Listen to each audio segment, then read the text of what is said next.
Chair now recognizes our last questioner, Mr. Stubbe from Florida.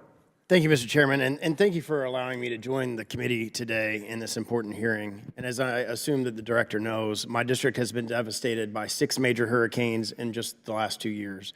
Just a few months ago, my district experienced 3 major hurricanes in 3 months and 2 in 2 weeks.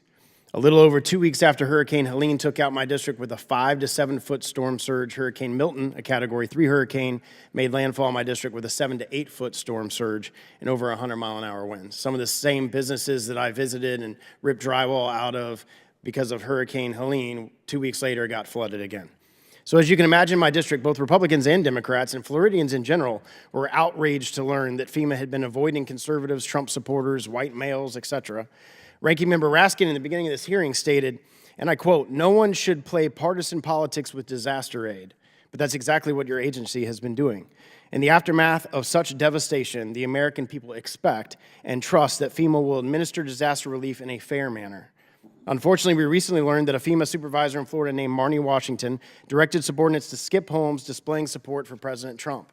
Despite your testimony, this now former employee claims this was a widespread practice under a policy she termed avoidance.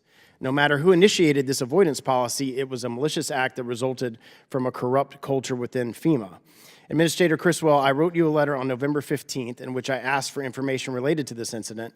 Mr. Chairman, I ask unanimous consent to enter the letter into the record. Without objection, so ordered. Although I asked for my answers by November 25th, perhaps you have enough information to at least answer one of my questions, and I've heard some of your answers are related to this. So I've heard, well, let me just ask it as I asked it in the letter. Is it agency policy for FEMA canvassers to practice avoidance in certain circumstances?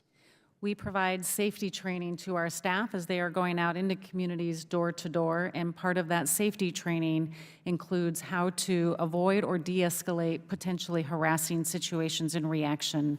None of that is directed at being proactive to avoid certain situations that they may perceive without an actual threat. But it's subjective, right? It's subjective on the person canvassing. So if that person is a Democrat, which you're in a Democratic administration, you're a Democratic appointee, you're probably hiring mostly Democrats over Republicans, you have a Democratic administration. If it's a Democrat who already believes that a Trump supporter, that a Caucasian person is not what they would not feel comfortable talking to that person, because it's subjective in nature, they would skip that house to avoid that. They could do that. No, that would be an unfair characterization. Well, that's not what other people have been saying that has been reported. When did this policy go into place? Did you start this policy?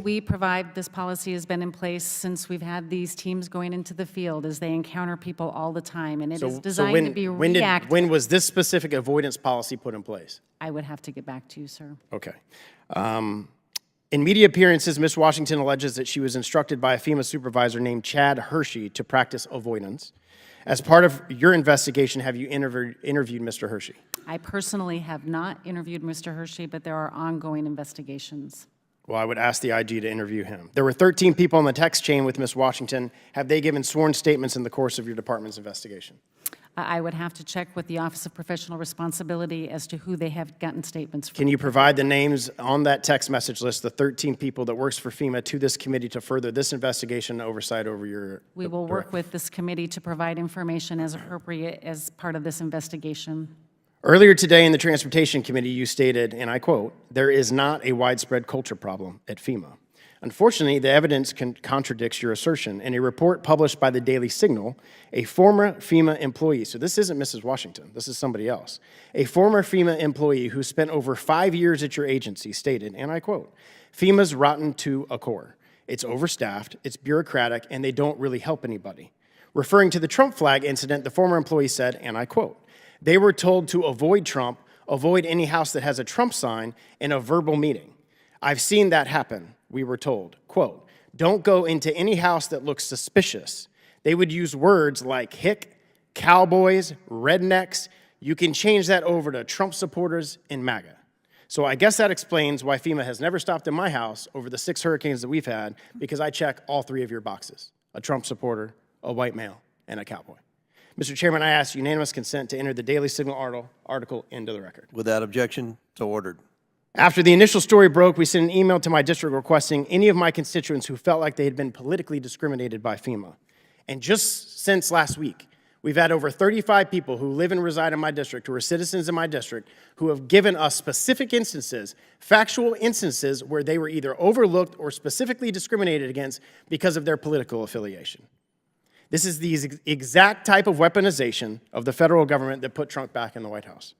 Starting with the DOJ, the FBI, the intelligence agencies, the weaponization of the Justice Department against President Trump, and now it's been weaponized against the American people in the form of disaster aid, and it's atrocious. Thank God President Trump won, and he can restore this department into what it should be, not partisan, helping every American that's been affected by a disaster, and I yield back. Will the gentleman yield for one question? Sure.